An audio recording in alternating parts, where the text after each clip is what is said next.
This newsletter had three main articles. The first article just gave a general overview of the overall picture of water scarcity in North African countries.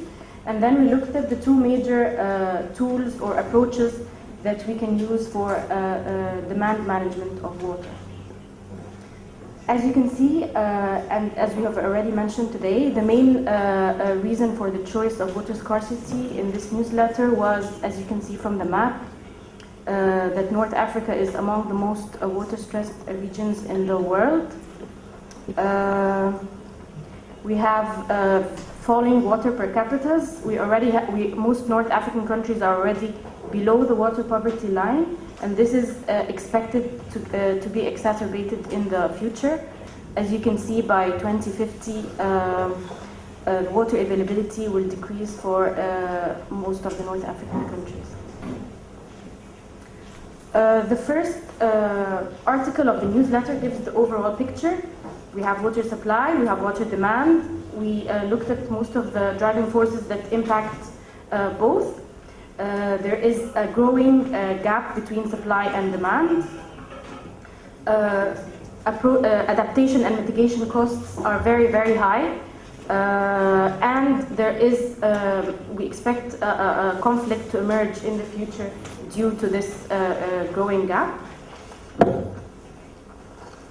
The role of technological interventions, innovations have a big role to play in both areas. I just want to highlight that, as already we have mentioned today, we will be focusing in this newsletter on managing the water demand. Technological interventions in increasing supply also exist, especially given the abundance of renewable energy in most of the North African countries. The potential use of this sort of energy in desalination, innovations in recycling, in management of data. In the management of demand, as we can see, that reducing water use in agriculture in Arab countries is expected to provide as much water as desalination. So this just highlights the importance of the management of demand, especially in the agriculture sector. Again, this is why we chose demand management, because water in North African countries is allocated to low-value uses, and there is a big need for water reform at the local level. There are emerging trends in water demand management. These are some of the major trends in North African countries. We have an increasing role for the private financing. In Morocco, there are many PPP initiatives. We have emerging regional cooperations in developing irrigation methods, increasing public education and community involvement, especially in Tunisia. And we have water reform champions, for example, in Morocco as well. We need to understand that to move forward in water management, we have to understand that the importance of non-water policies, the involvement of non-water decision makers in the reform of the water sector, the importance of inclusiveness, transparency, developing champions that are talking about the political perspective. We then move on to one of the main tools that we can use to manage demand, which is water pricing. We have to understand that the cultural context of water pricing in North African countries, a lot of the public believes, most of the North African populations believe that water is a free resource that should be available to them at no cost at all. And this has led many North African governments to heavily subsidize water provision. However, we have actually, most of the countries have reached a deadlock with dwindling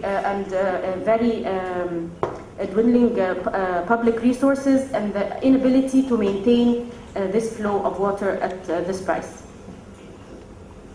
However, there are signs of change, there are seeds of change that have developed at different rates. We have Morocco and Tunisia doing much better than Egypt at this point.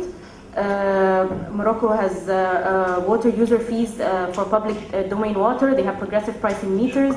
In Tunisia, their very well-established water supply system makes it easy to measure how water moves from to different people. There is a cost recovery strategy that has been announced by the National Office for Sanitation. In Egypt, the situation is much worse. Drinking water is still very much heavily subsidized. Irrigation water is provided free of charge, and the main source of cost recovery for water is through taxpayers. There is a need to move towards pricing water while maintaining the rights, minimum rights for the people. There is this dilemma of valuing scarce water resources and how that might impact how these countries pursue food self-sufficiency. There is a chance that there will be public opposition. If we price water, does that mean that we can trade in water? What about Israel? For example, this is one of the main concerns. Are we going to export water as well or import water, etc.? There are most of the official strategies for North African countries are talking about cost recovery, but however, there's vagueness about the genuine political will to do that in the coming years. And there is the concerns of if there will be international water pricing protocols in the future, in the coming decades, how will North African countries adapt to that? The third article of the newsletter looks into agriculture, given that, as you can see, the agricultural sector is the main user of water in North African countries. It consumes about 80% of the water and contributes to the GDP by less than 17% on average. And it is a very heavily subsidized resource. The main trends in the agricultural demand management are we could move towards less water-intensive cropping, more efficient water allocation, shifts in diet towards other less water-consuming products like sorghum and millet, increasing water efficiency, irrigation water efficiency, innovation technology labs and platforms, and we have a lot of leading examples from Tunis in this area. There seems to be a problem, yes.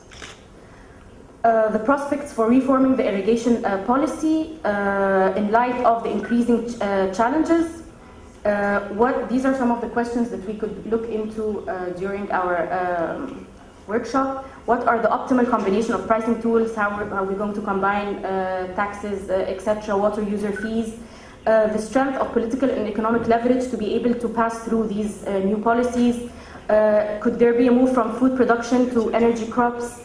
And here emerges two main trends in this area in the future, which is the potential for virtual water trade, as well as the potential for use of technological innovations. And some countries like Morocco have good experiences in moving to drip irrigation systems. Thank you. Thank you very much. Thanks. That was nice, right in time. Now, our next speaker will be Dr. Dia Eldin Houssi from Egypt, and he will share with us the challenges and opportunities of water security in Northern Africa. Thank you very much. Micro. I cannot actually leave this opportunity before I thank the host.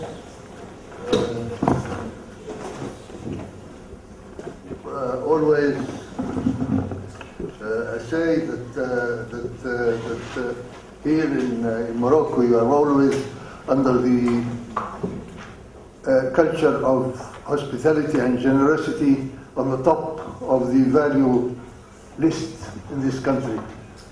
Thank you very much for your hospitality, and I thank you also Madame Nisreen and Madame Lamia for inviting me to be with these distinguished people.